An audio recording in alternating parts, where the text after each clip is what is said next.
Dear Lord, we thank you for the gift of life today. You allow us to have another day to praise you and see your glory. Thank you for the love and protection, especially this time of pandemic.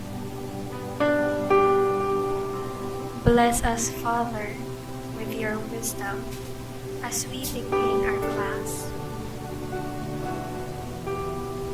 Help us to focus our hearts and minds on what we are about to learn. Inspire us by your Holy Spirit as we think and listen. Guide us by your eternal light as we discover more about the world around us. Lord, we thank you and let your will be done in our lives. We ask all this in the mighty name of Jesus. Amen.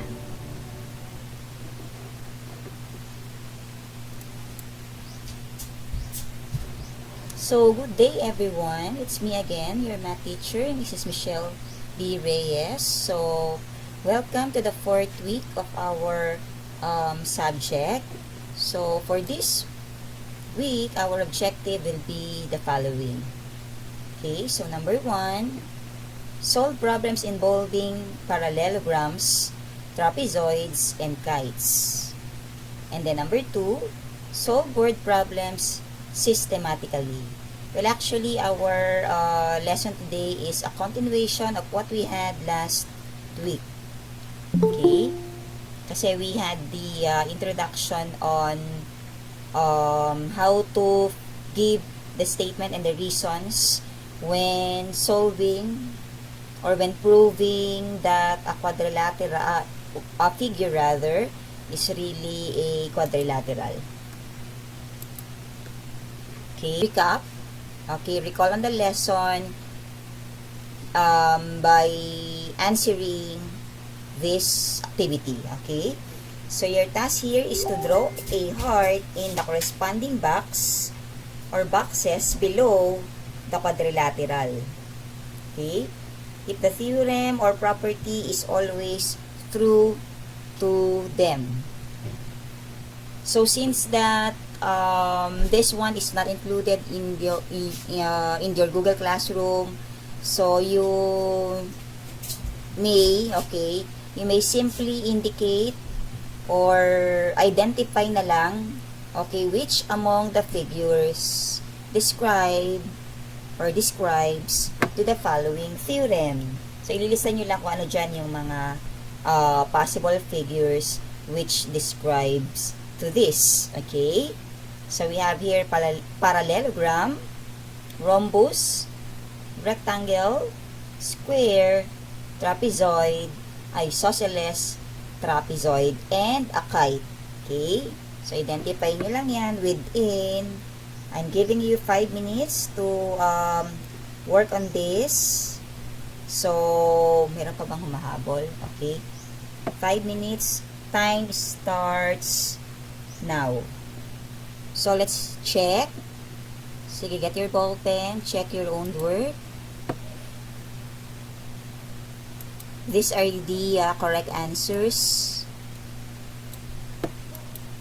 Ayan, okay. So, number 1,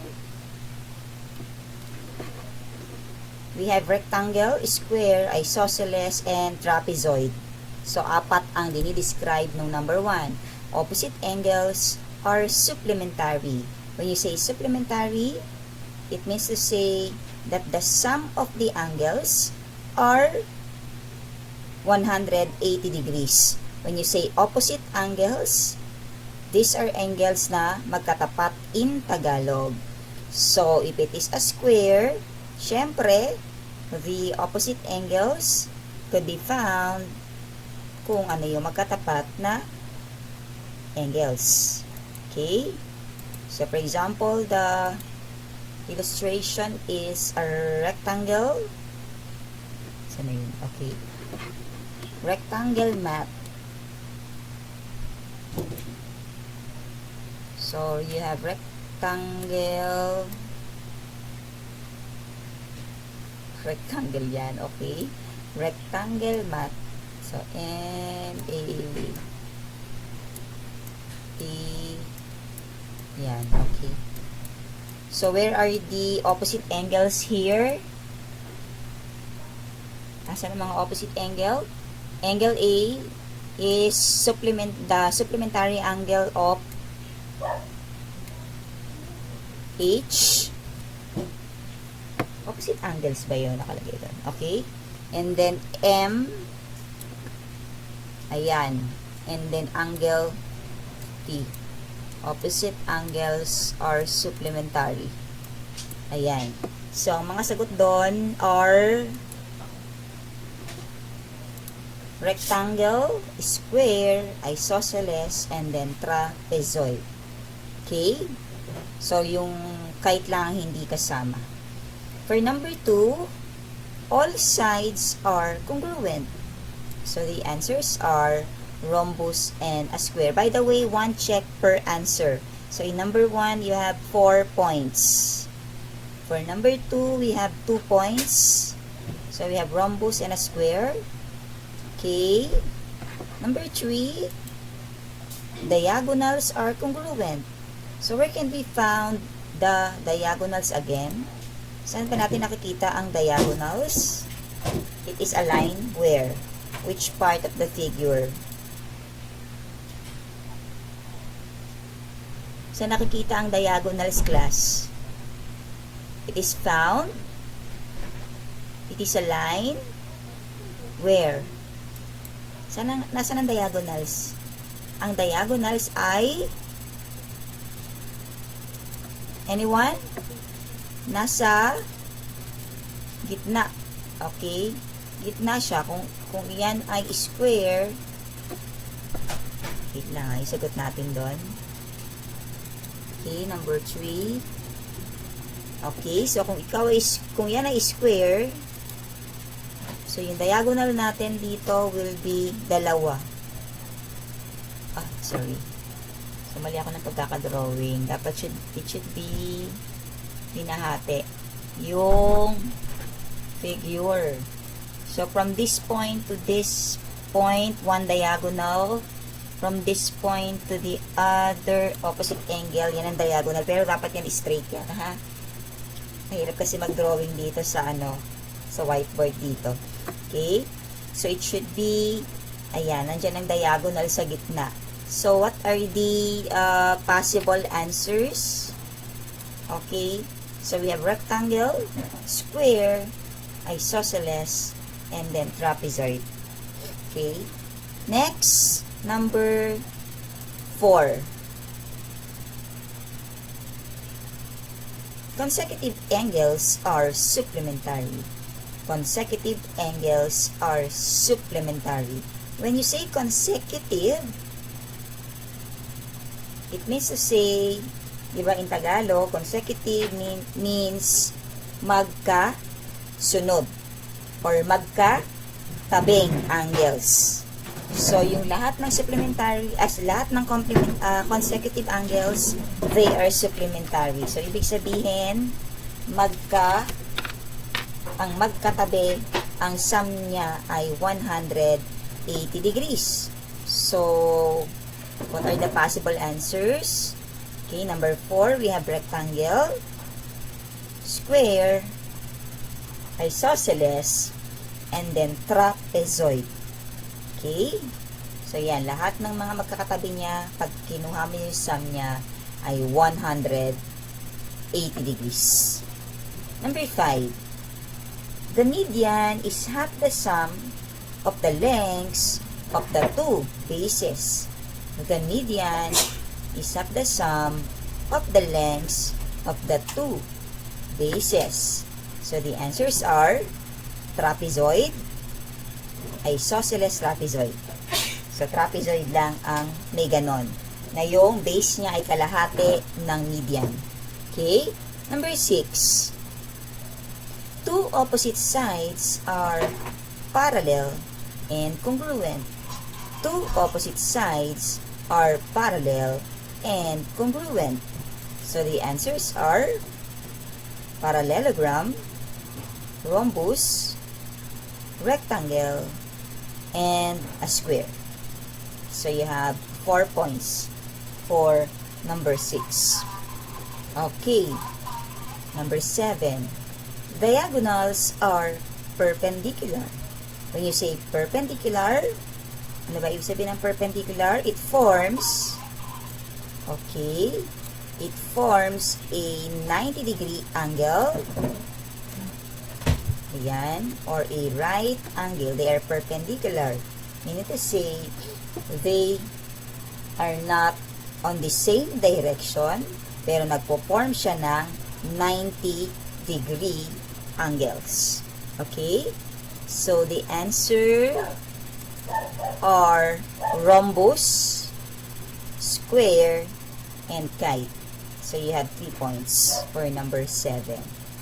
And then, number 8, last number, area is half the product of the lengths of the two diagonals.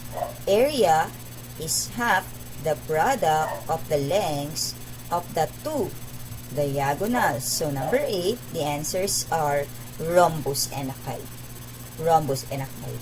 So, yan ang ating recap of the lesson, last meeting, theorems, postulates, okay. So, ito yung mga description ng mga different quadrilaterals that we had last meeting. So, all in all, it will be, ilang points ba lahat yan? 4 plus 1 to make it 25. Okay, plus 1 to make it 25. So, this will be your drill. Lagyan nyo ng date. Lagyan nyo lang sa taas ng notebook nyo drill. Put the date, April 2021. Okay, 4/20/21. Kasama yan sa inyong compilation. So, do you have question on this? Meron bang questions? Questions on the properties? Yes? Abby? Wala naman. Althea? Questions? Wala naman. Okay. So, to continue with our lesson, kasi we are now on the same topic, pero this time we'll be having problems involving quadrilaterals. So, the 5 different figures. So, actually, there are so many representation of quadrilaterals. And sabi nga dito, the representation of quadrilaterals can be found everywhere. And you use a lot of them in your day-to-day life. So, these are some of the figures which has quadrilaterals. Meron dyan, may rectangle dyan, may kite dyan, okay, and so on and so forth. Along with these quadrilaterals are mathematical concepts, and sometimes you need to apply the skills and knowledge you learned about these concepts in solving problems. So, how can you solve problems involving quadrilaterals?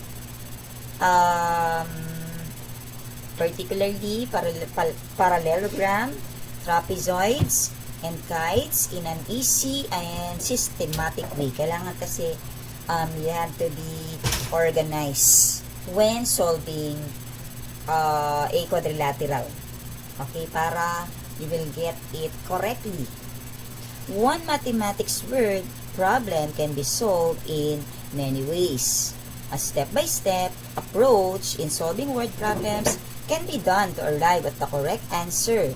One of the systematic and easiest ways of solving problems is by using, so itong gagamitin natin, by using the D-cubes process.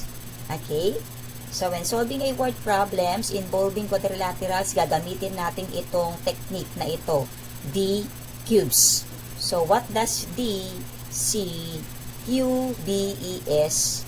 means? Okay? So, these are the meaning. D stands for draw, C for circle, U for underline, ay humahabol, Okay, so let us continue.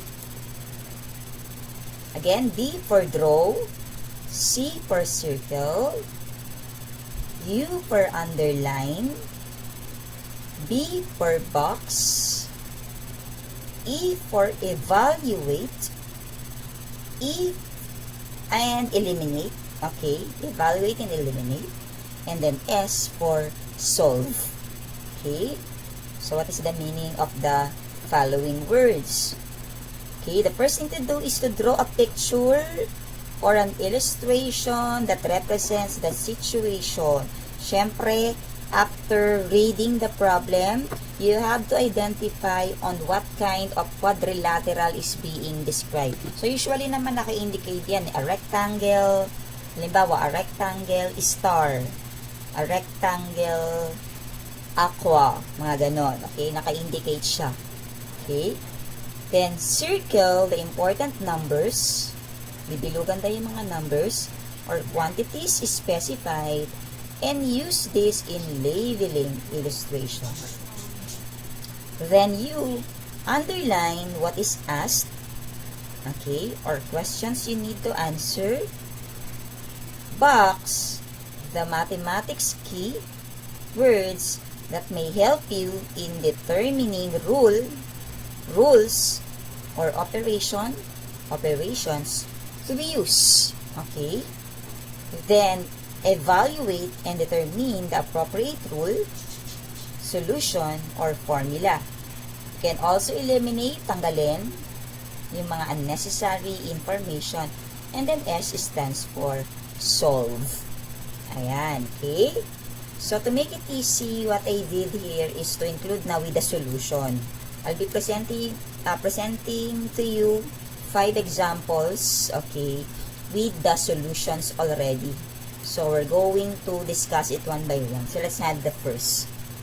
Nakikita naman yung yung example. Nakikita ba ng maayos yung example?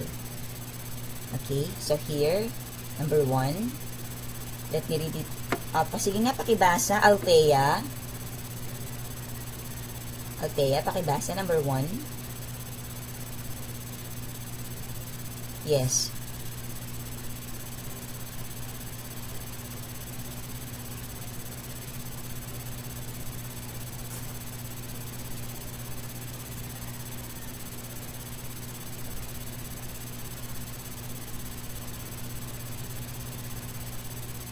Okay, so thank you, Althea. Okay, so following the D cubes, ayan, nakita nyo dyan, may mga naka-circle, may naka-box, may naka-underline dyan, kasi nga sinusundan natin yung D. So let's begin with the D, which is draw. Kailangan you have to draw it muna. Okay, so it says here, a quadrilateral parallelogram. So here's a parallelogram face. You have to indicate where is the F, the A, the C, and the E. Okay, then you have to be organized. It must be in order. Ayan. Okay, so FA, segment FA is 5x plus 5. Then segment EC equals 9x minus 11. And then segment FE is 15 centimeters. Ayan. So that's the draw, letter D. Then C stands for circle. Ano daw yung ating mga bibilugan? Ano daw yung ating mga bibilugan, class? Bibilugan natin yung mga number or yung mga given. So, ano-ano yung mga given natin dito?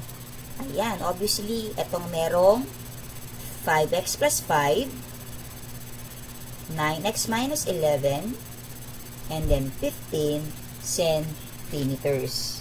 Okay, so that is for letter C. So, let's go to letter U. Okay, what does U stands for? Ano nga ulit yung U? Yes, cherry.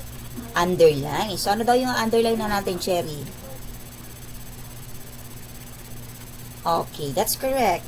So, the question being asked. So, what is asked on the problem? What is asked on the problem, cherry? That's correct. Kaya may line ito. what is the perimeter of on the parallelogram? Ayan, may line. Then next is, ano na susunod? The cubes. Letter B. B stands for box. So, what are we going to box?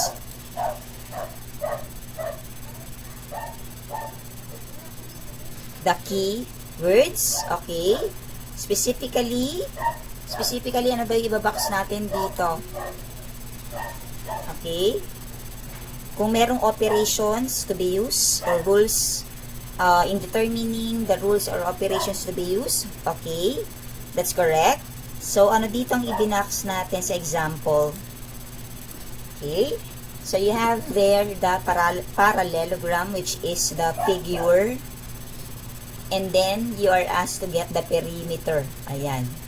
Perimeter. So, based on your knowledge, when getting the perimeter of a figure, diba, how do we get the perimeter of the given figure? What part of the figure referred to the perimeter?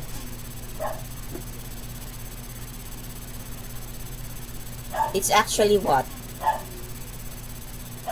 When we are asked to get the perimeter, we're actually getting the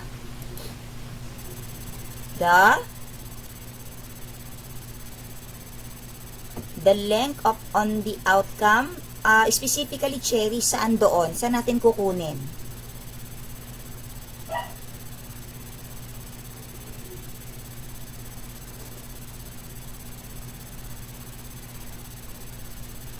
That's correct. Okay? To be specific, Cherry, dagdagan ko lang yung sagot mo. When we say perimeter, this is actually the total, okay, the total measurement of the sides of the figure. Okay? So, kung square siya, okay, i-multiply lang natin by 4 yung measurement ng side. Kung rectangle siya, di ba, you're going to multiply the length by 2, then add it to the product of 2 and the width. So, 2 length plus 2 width. Okay? So, if it is a trapezoid, okay, then you simply add all the size of the figure. Ganon din naman when we are getting the perimeter of the other figure. Halimbawa, pentagon. Kapag pentagon, how many sides do we have? 5. Okay, that's correct.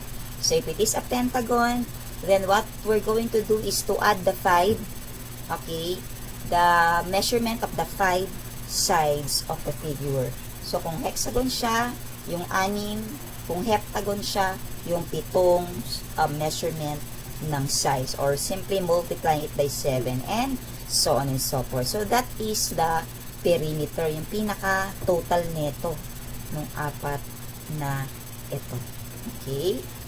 So, meron na tayong draw, meron na tayong box, C, circle, U, underline, B for box, E for evaluation. Okay, ano ibig sabihin ng E? Evaluate and eliminate. Okay, we're going to evaluate or determine, and then, or eliminate, tatanggalin natin. Okay, and then S, syempre, is for us to solve. So, here, take note that in a parallelogram, opposite sides are congruent. Ito ay congruent sila. Okay, when you say congruency, it means to say that the measurements are equal. So, if segment FA is congruent to segment EC, then we can say that segment EF is congruent to segment AC. Okay? And the perimeter of any polygon is the sum of the length of all the polygon's size. So, how do we do this? Okay, let me read it to you step by step. Segment FA is congruent to segment EC. FA is equivalent. Kung congruent sila, ang measurement nila ay equal. So, FA is congruent to EC. So, all you need to do is to get the corresponding equation. So, we have there 5x plus 5 is equivalent to 9x minus 11. Okay, so after that, we solve for x by simply, combining like terms. We can put all the variables x in one side and then all values in one side.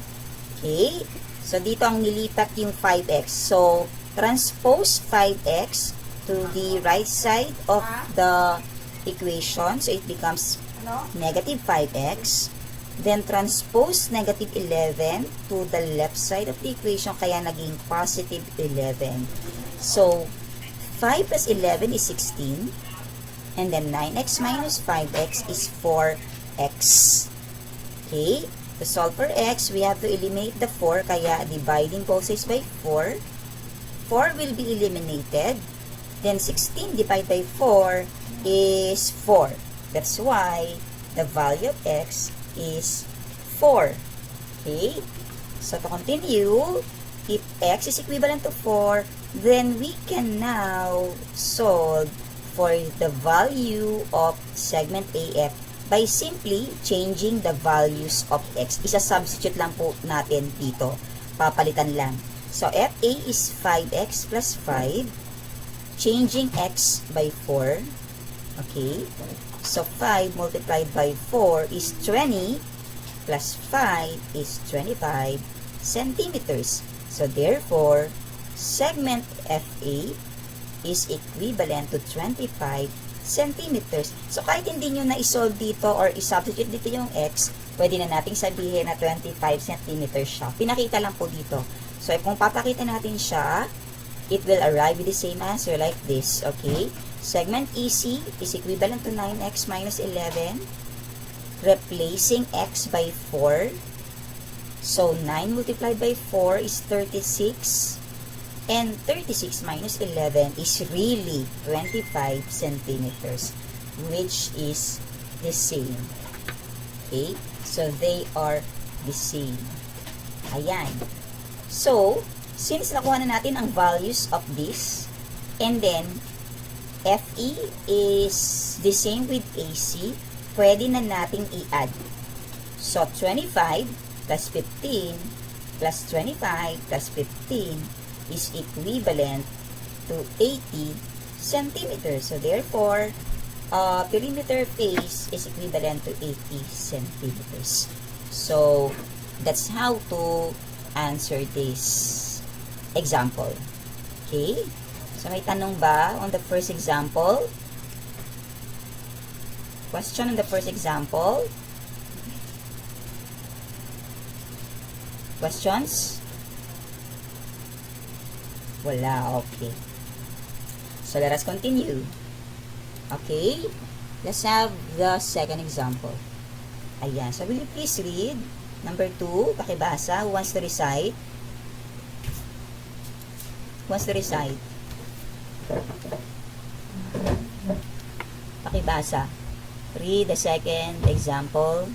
Tawag na lang ba ako? O sige, Joshua, pakibasa. Joshua, are you there? Sige, read number 2 example.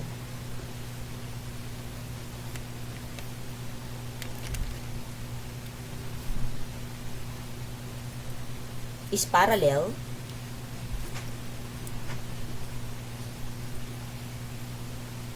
If the measure of angle K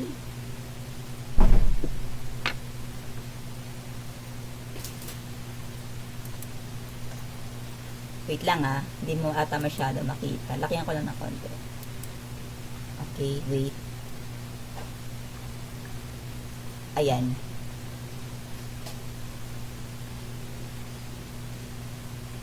The measure of angle S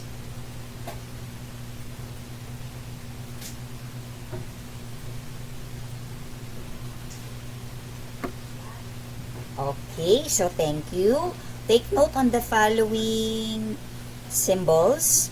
Okay, these two parallel lines, okay, ang pagbasa dyan ay parallel. So, this is segment MA is parallel to segment SK.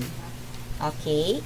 And then, the small m, yes, the small m, okay, and then this figure, or this symbol, ang tamang pagbasa dyan is, if the measure of angle K is equivalent to 4x plus 50, and the measure of angle S is equivalent to 150 minus x, what is the measure of angle A? So, yan ang mga meanings ng mga symbol. Mukhang merong humahabol. Okay? So, following again, the D cube. Okay? The D cube technique. So, D is for draw. Ito yon. Ito na yung isosceles trapezoid. Mass. M-A-S-K. Ayan. Then, MA daw. Segment MA is parallel. Okay. To segment SK. Tapos, ang measurement ng angle K is 4x plus 50. And then, measurement of S is 150 minus x. Ang tinatanong ay ito. Measurement. Ito, ang ating isosolve. Okay? The measurement of angle A. So, that is draw. Now, letter C, circle. Circle. Ano yung mga bibilugan natin? Lahat ng may mga numbers. Yung mga given. So, the measure of angle K, the measure of angle S. Okay? Next, U stands for underline the what is asked, diba? Ano ba tinatanong? Ay, ito. What is the measurement of angle A? And then B stands for box. Ano daw yung ating mga iba-box? Yung mga key words. Okay? Isosceles trapezoid. At saka ito. With segment MA parallel to segment KX, KS. And then E, evaluate or eliminate. Wala lang yun. Kung ano lang dyan yung ating walang gagawin. Yun ang ibig sabihin nun. And then, S for solving. Okay? So, take note that in an isosceles trapezoid, base angles are congruent and opposite angles are supplementary. So, ano dito ang mga base angles? Angle M, that's correct. Okay? Ibig sabihin yan, congruent sila, pareha sila ng measurement. So, angle M is congruent to angle A. Angle K is congruent to angle S. Pero ito, angle M and angle K, they are supplementary. Ang ibig sabihin yan, ang sum ni M at saka ang sum ni K should be 180 degrees. Ganon din si angle A and angle S must be 180 degrees. For example, angle M measures 20 degrees. Then we expect that angle K is 160 degrees. Okay? Basta 180 dapat ang sum niyan. Kung ito ay 20, edi 20 na rin itong si A. Ganun po yun. Okay? So, let's start now ito na yung solution. Angle K is congruent to angle S. Lagi tayo nag-i-start kung ano yung may given. Okay? Ayan. Then, substituting the corresponding equations. So, we have to begin by solving for the value of x. Kung nasan yung may x, yun ang ating ilalagay dyan. So, 4x plus 50 is equivalent to 150 minus x. Okay? Pagsamahin ng parehas. So, negative x will be transposed to the other side. Kaya naging plus x ito. Equals. Copy 150. Transpose 50 to the other side. That's why it becomes minus 50. Okay? 5x plus, 4x plus x is equivalent to 5x equals 150 minus 50 is 100. Okay? Eliminating the value of 5 by dividing both sides by 5. So that's why 5 will be cancelled. Then 100 divided by 5 is 20. Kaya ang value ng x natin ay 20. Ayan na, madali nang isolve ang mga nawawalang value. Okay? So to solve for k, papalitan lang natin ang x ng 20 sa 4x plus 50. Substitute. Okay? So, 4 times 20 is 80 plus 50 is 130. So, since we are referring to an angle, kaya may degrees iyan. 130 degrees is the measurement of angle K. So, kahit na hindi nyo na isolve, okay, ito, pwede nyo na lang na rin din i-consider na yan ay 130 degrees. Pero if you want to check, i-substitute natin, okay? So, 150 minus 20 is really 130 degrees. So, they are congruent. Okay? So, kung ito ay 130 degrees, ano ang measurement ni angle M? Yes? Class? If angle K is 130 degrees, what do you think is the measurement of angle M? That's correct, Althea. Okay, why 50 degrees? That's correct. Okay. That's correct. You're very good, okay? So, pag supplementary sila, pagka sila ay consecutive angles, they are supplementary. Ito, oh. Okay. So, kung yan ay 130, syempre, subtract lang natin by 180. So, that becomes 50 degrees. Like this. O kaya dito, inad lang natin 130 plus, okay, angle A is unknown, is equivalent to 180 degrees. Nilipat sa kabila, so 50 degrees. That's why the measurement of angle K is 50 degrees. Yun lang ba ang tinatanong? What is the measure of angle A? So, if K is 50, ay, K ba to 50?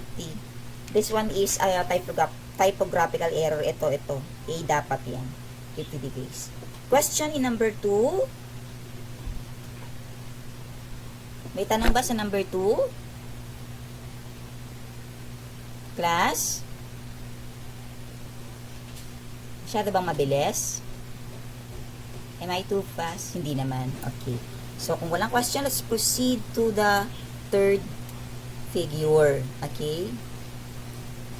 Anyway, I'll be posting this, yung video pala last meeting, I forgot to tell you. Okay.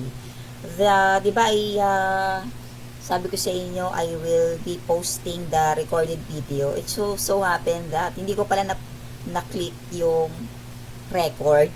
Okay, hindi ko na-record yung ating discussion last meeting. That's why I wasn't able to post it on your FB page. Pero meron akong recorded video with the Andromeda. Okay, kung gusto ninyong mapanood uli yung last meeting na lesson, pwede naman. I can post it to the link, okay, to your FB page. Para when we have our summary, kasi next week is the starting of, di ba, week 5 to week 8 is completion, reflection, yan ang mga gagawin ninyo. Ano pa ba? Performance tasks, journal writing, yan ang mga gagawin ninyo starting from week 5 to week 8. Okay? So, I can post it to your FB page. So, anyway, let's have the third example. So, will you please read Okay. Volunteer, read number 3. Who wants to read?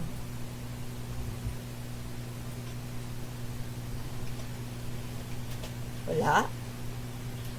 Okay, pakiread na lang. Benrich. Benrich, nakaka-open ka ba ng iyong microphone? Sige, pakibasa.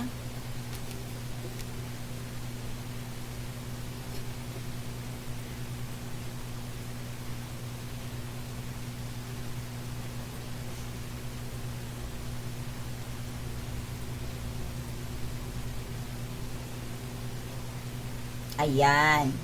Okay. So, thank you, Daryl. So, first again, you need to, letter D, draw. Ano ba yung figure dito na in-emphasize?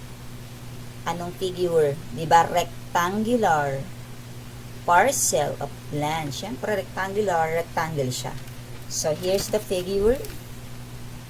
Ayan. Okay. Then, you have the width stands for the value of x, and the length stands for 2x minus 5. Paano nalaman yun? Tingnan nga natin yung ano. Okay. This one. A rectangular parcel of land has perimeter of 56 meters. Perimeter, ibig sabihin, binigay na yung total niya. 56 meters daw. Okay. Its length is 5. Okay. Meters less than twice the width. Okay. So, 5 daw, less than twice the width. Kaya, naging 2x minus 5, and then the width stands for the x. Kaya nakalagay dito, let width be the value of x, and the length be 2x minus 5, then the perimeter is 56 meters. So, it is important that you indicate the given. Okay? Take note that the perimeter of a rectangle is twice the length plus twice the width. Okay? 2 multiplied by the length plus 2 multiplied by the width. Okay? Then, box. Ano yung ating mga iba-box? Rectangular and perimeter. Wait lang. Nag-jump pala ako. Circle muna. Okay, circle the values. Ayan. Okay. You underline the questions being asked. What are the dimensions of the rectangular parcel of the land? Okay. Then B box. Ayan na, rectangular perimeter. E eliminate. So ito yung mga wala lang yan. Okay, hindi na kailangan pang i-indicate. Then S is to solve. Okay? So, here's the given. Let's now get the formula to be able to get the perimeter. So, since that the perimeter is already indicated there, it's already given, so just simply change the perimeter by 56 equals to, what is the length? 2x minus 5. Sinubstitute lang dito. Plus, bring down 2. Then, the width is x. Yan. So, bring down 56 equals, distribute natin ito. So, 2 multiplied by 2x is 4x. 2 multiplied by 5, negative 5, is negative 10. Plus, 2 multiplied by x is 2x.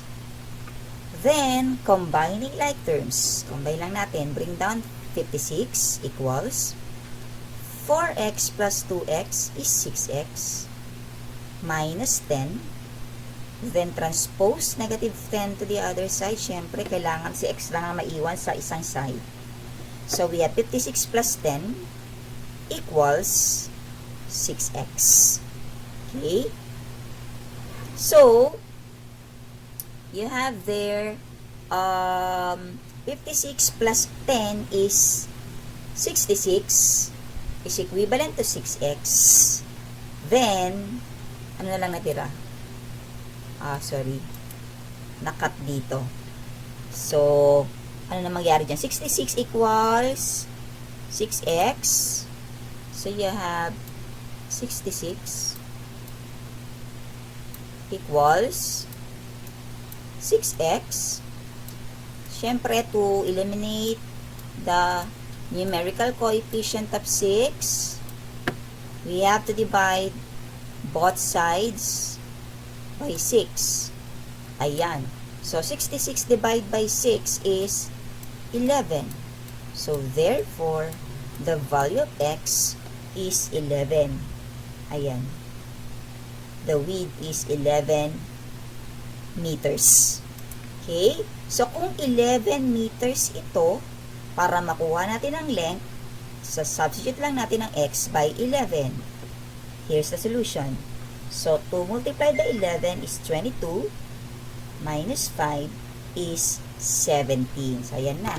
You have the width, which is 11 meters, and the length, which is 17 meters. So, ayan na yung mga dimensions ng rectangular parcel of the land.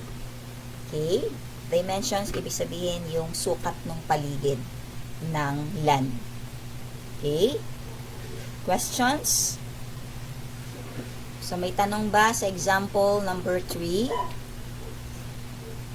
Wala. Okay, so let's continue to the other figure. So, let's have this. Okay, sige. Pakibasa. Who wants to read? Basa number 4. Walang volunteer. Marian. Marian, read number 4.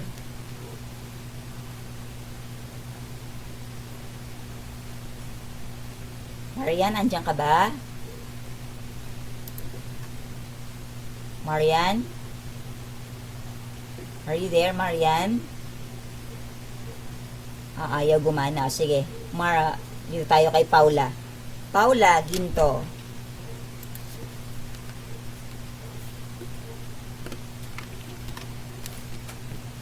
Paula, lakas ng konti na.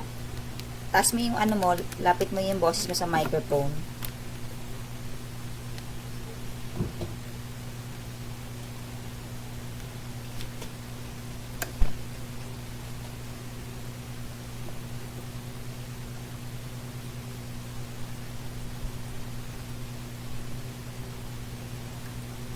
Medyo mahina yung ano mo, Paula, no? Sige, papaulit ko, ha? Please, read it again. Mas malakas. Justin. Justin.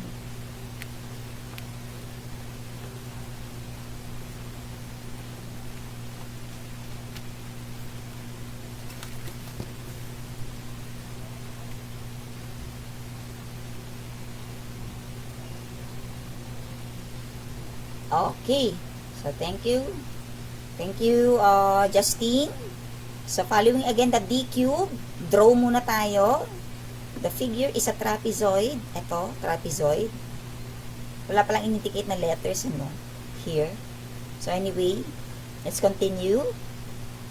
Draw, then see, circle. Bibilugan natin yung mga numbers. 10 decimeters. 4 decimeters. The base is 4 decimeters and then 10 decimeters. So, yan. Okay. Next. After ng circle, ang susunod ay underline what is asked. So, ang tinatanong dyan is find the length of the longer base. By the way, ang base natin syempre yung ito. Yung base yung parallel lines ng nasa top part of the trapezoid and the bottom part of the trapezoid ng median. Ito, ang median naman yung 10 decimeters. Okay? Next, So, underline. Next B is box. Trapezoid. Median. Kasi yan ang tinatanong. Ang given pala. And then, more than the other. Yan yung mga key words. Next. After boxing. Okay. So, yung mga E, yung mga wala tayong ginawa. And then, S for solving. So, let's begin with the given values. So, we have base 1, which referred to the value of x or the unknown value. Base 2 is x plus 4. So, paano nalaman na x plus 4, ma'am? Okay? Paano, ma'am, saan nakuha yung plus 4? So, the base is 4 decimeters more than. There's a word more than. Mas mataas. More than the other. So, kung ito ay x, syempre ito na yun. Okay, obvious na ito yung mas mataas ng 4 kasi this part is longer than this. Okay, without solving, this part is longer than this. Okay, base 1 is x, base 2 is x plus 4. Then, the median is 10 decimeters. Ayan, kasi nakalagay dito, the median of the trapezoid measures 10 decimeters. Note, the length of the median of a trapezoid is half the sum of the length of the two bases. Ito daw ay kalahati ng sum ng dalawa.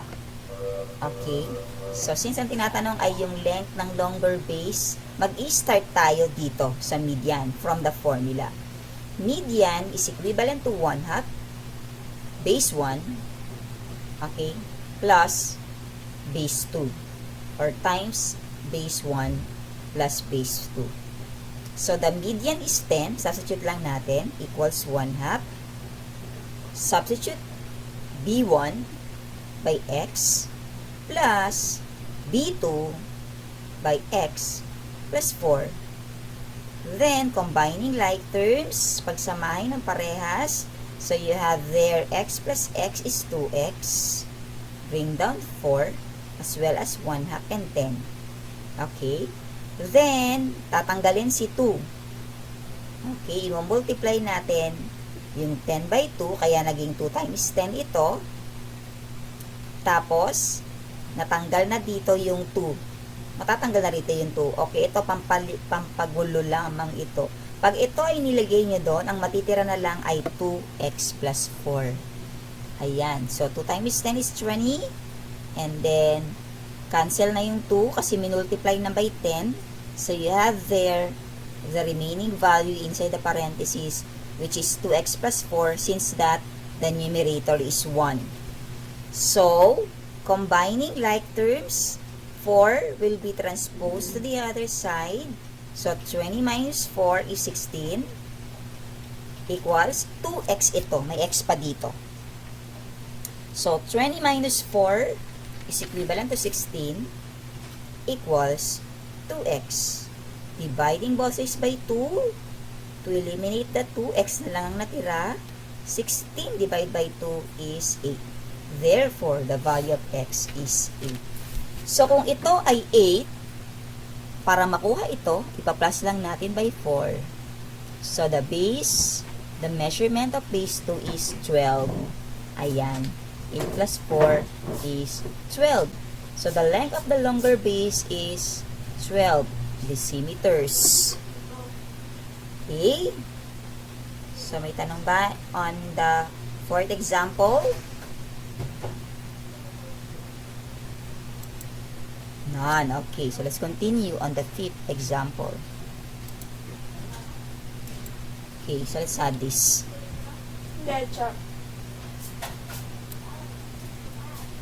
Ayan.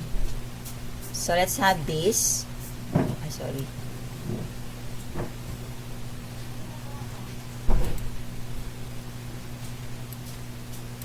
Ayan. So will you please read number 5? Read number 5, Julian. Andiyan ka ba, Julian?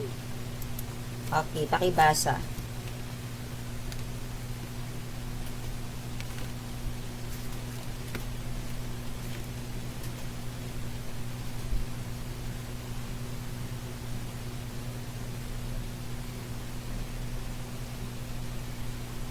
Okay, so thank you.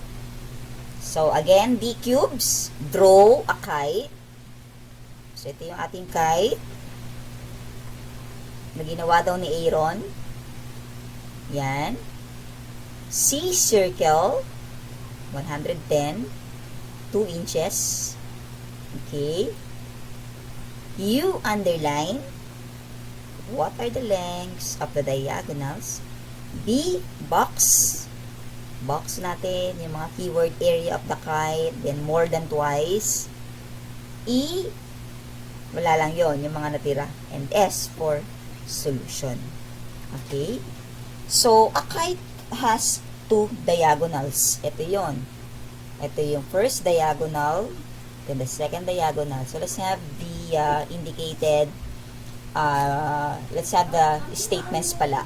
One diagonal of the kite is 2 inches more than twice the other diagonal. So, let D1, diagonal 1, be equivalent to X, diagonal 2, be equivalent to 2 inches more than twice the other diagonal. So, 2 inches more than twice the other diagonal. So, pwede siyang 2 plus 2x. Kasi ito yung 2 inches more than twice the other. So, pwede rin naman 2x plus 2. It does not matter. So, ano pa yung mga given natin? 110 square inches is the area. Ayan. So, ano yung tinatanong? The length of the diagonals. Ito, ano daw ang measurement niya? So, to do that, so to compute for the diagonals, you have to follow this. Okay? The solution. Appropriate solution. Okay? So, the area is 1/2. Ito yung formula natin when getting the area. 1/2 times the diagonal 1, then and then the diagonal 2. So, since the area is 110 equals, bring down 1/2. Okay, D1 is X, D2 is 2X plus 2, sinubstitute lang natin. Okay, ito yun, substituted. Then, same procedure, ito pwedeng i-multiply by 110. Okay, pero dito hindi siya minultiply. Pwede rin namang i-distribute muna natin. So, dito dinistribute muna siya. So, 110 equals 1/2 times 2x squared is x squared na lang. Bakit? 2 will be cancelled. Kaya x squared na lang. Copy plus 1/2 plus 2x is x na lang. Kasi 2 will be cancelled. Naintindihan niyo ba yung part na yon? Ito? Naiintindihan ba? So, wala namang tanong. Okay? Dinistribute lang, class. Dinistribute. Ito, dinistribute. Yung 1/2. Kaya, 2 will be cancelled. X squared na lang. 2 will be cancelled here. X na lang ang natira. So, after that, ililipat si 110 on the other side. So, you have 0 equals x squared plus x equals 110. This one is a perfect trinomial squares. Kaya, we can get the factors. So, the possible factors are x plus 11 and x minus 10. Paano nakuha iyon? The first part or anong tawag dito? I forgot the word. That's correct. Very good. Who answered that? Salvador, thank you. Okay, very good. Althea. So, the first term, okay, the first term will be x. Okay, how did we arrive with positive 11 and negative 10? We need to get the possible factors of negative 110 that when added is positive 1. Okay, so ano yung mga possible factors ni negative 110? Tapos kapag inad mo silang dalawang factors na yan ay positive 1, positive 11, and negative 10. Kasi 11 times negative 10 is 100 or negative 110. Tapos when you add 11 and negative 10, it will give positive 1. That is why the products will be x plus 11 and x minus 10. So here we expect that there are two values of x. Okay? So x plus 11 is equivalent to 0. Transpose 11 to the other side. So it becomes x equals negative 11. And then x minus 10 equals to 0. Transpose negative 10 to the other side. So it becomes 10. So therefore, if x is 11, dito by the way, nakalagay dito, take note that negative answers will be disregarded when dealing with measurements. That's correct. Kasi nga, there is no negative measurements. So, we will only consider x equals 10. Ayan. Ayan. Okay? So, if x is 10, therefore, the first diagonal measures 10 inches. Then, the other one is 22. Paano naging 22? Substituting x by 10. So, 2 multiplied by 10 is 20. Plus 2 is 22 inches. Therefore, the diagonals are 10 and 22, respectively. So, these are the answers. Okay? So, meaning to say, when getting the unknown value, okay, the unknown value on the given figure, it will always depend on what kind of quadrilateral is being described on the given problem. Okay, kailangan alam na alam nyo yung mga perimeters, area, okay, mag-research kayo or i-recall ninyo yung area, perimeter, okay, of the given figure. Okay, specifically, yun lang sa mga pinag-aralan lang natin, parallelogram, rectangle, kite, okay, ano pa? Trapezoid. So, yan yung mga dapat ninyong i-recall. Kung ano yung mga area niyan, measurements ng side, paano pagkuha niyan, perimeters niyan. Okay? So, do you have questions on the given examples? Meron bang clarifications? Clarifications, class? Wala na. So, let's have a quiz first. Bibigyan ko kayo ng, for the quiz today, nakapost ito, I will share it with you on your Google Classroom. Ito, ilalagay ko siya sa Google Classroom. Wait lang ipopost ko. Buksan nyo na yung Google Classroom nyo. So, let's check your work. Number 1 is 22 meters. 22 meters. Okay, number 2. The value of x is 6. X is 6.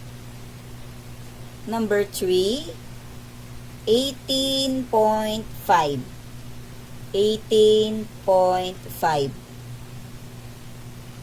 Number 4, 72 centimeters. 72 centimeters.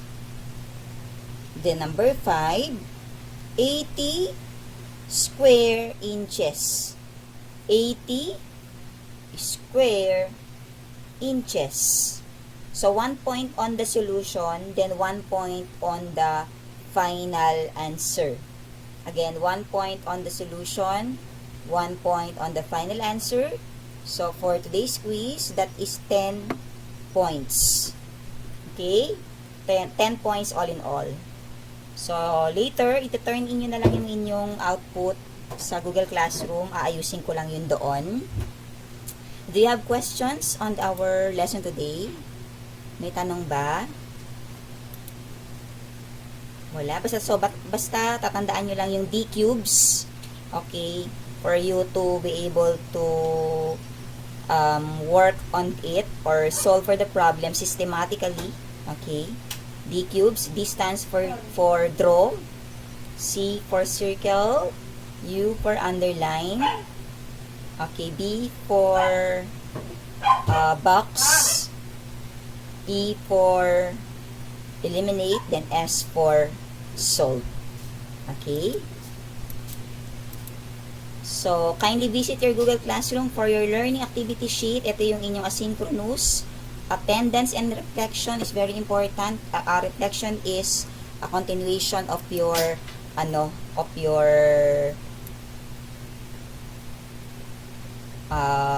tawag dito, kasama pala siya, included on the quiz. Okay? So, to apply this, okay, the concept on our daily living, what are problems, okay, so I just got this on the, ginugol ko lang ito, yung may nagbigay ng acronym PROBLEMS. So, P, predictors. R stands for reminders. O is an opportunity or opportunities. B, blessings. L for lessons. E for everywhere. M, messages. And then S for solvable. So, predictors, they help mold our future. Okay? Predictors. R, reminders. We are not self-sufficient. We need God and other to help. So, nagre-remind daw yung problem sa atin. Okay? O stands for opportunities. They pull us out of our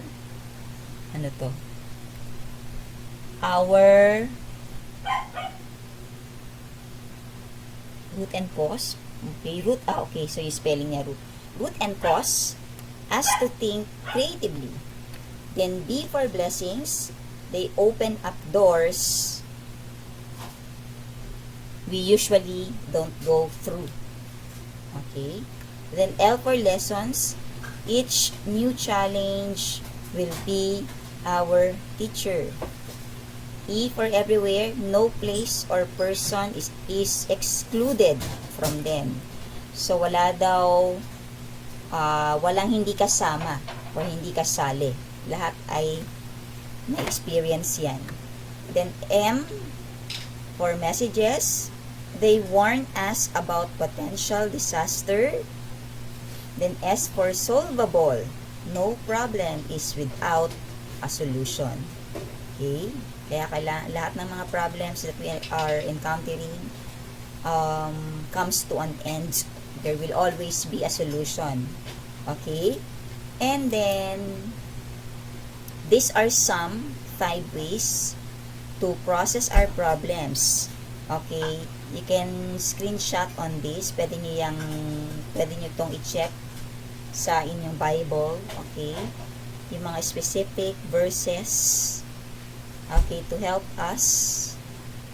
Okay, to help us when in times of troubles. Number 1, remember God's faithfulness. We can found this on 2 Timothy chapter 2 verse 13. Number 2, ponder Bible verses relating to the problems. 2 Timothy chapter 3 verse 16 to 17. Then next, focus on the positive. Philippians 4:8 to 9. Count your blessings, which can be found on Psalm 103. And then, refuse to think negative thoughts. Kung mag-iisip ng mga negative, okay, things. Yung mga negativity, it will not help us. Okay? 2 Corinthians 10:5. Right? So, that's all for today. Have a great day, everyone. Keep safe and God bless. Kung wala